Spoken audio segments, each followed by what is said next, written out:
The top story at this hour, Italian Prime Minister Silvio Berlusconi has agreed to resign after the parliament approved the country's austerity plans. The Italian president, Giorgio Napolitano, made the announcement in an emailed statement just a few moments ago.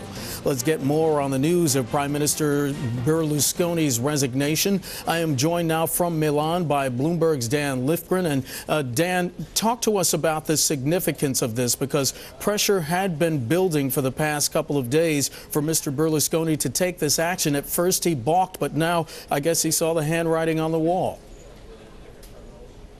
Yes, and in fact, he acknowledged that in the statement that was put out by the Italian president this evening. The Italian president has been asking Mr. Berlusconi for weeks to demonstrate that he had the support in Parliament.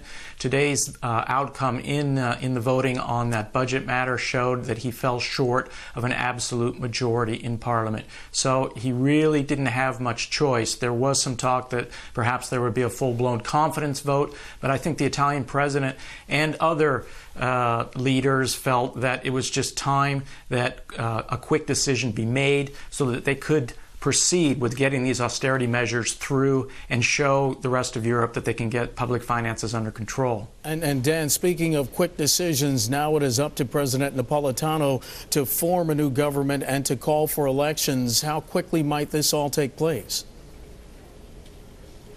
Well, it's not going to happen overnight.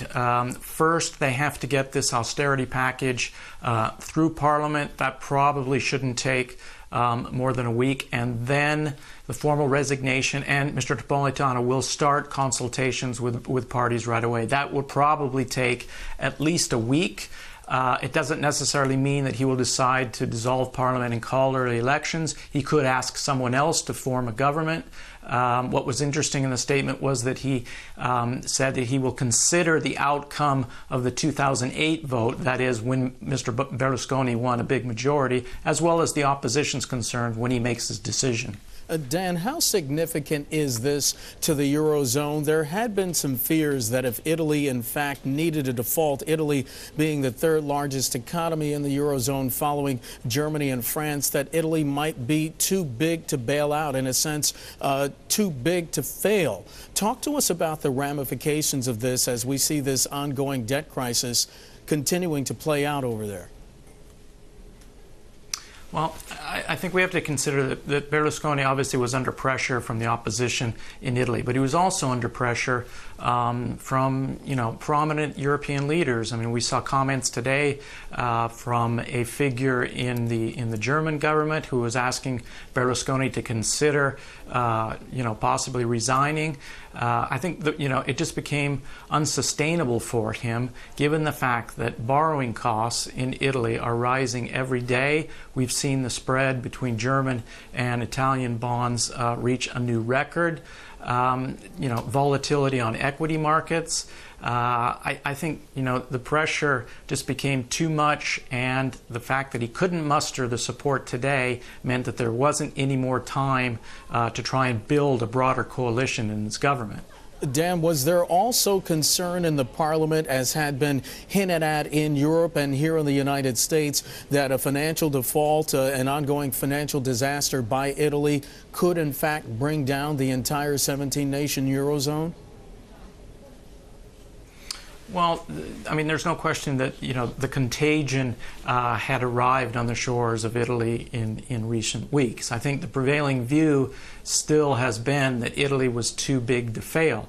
But given the fact that Italian bond yields, kept rising this week, the fact that Italy's debt load is so huge, that, time was running out, and this austerity package, which the government had promised to the European Commission 10 days ago to get through, it still hasn't been approved. And without that, Italy really can't move forward and do long-range planning and carry out the long-range reforms that are needed. We're talking about, reducing pension spending, labor law reforms, etc.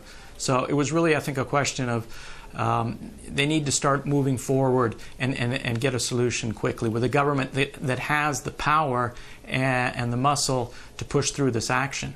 Dan, I realize that this news is still developing. The situation there is fluid. But have you heard any word on who a likely successor to Mr. Berlusconi might be at this point?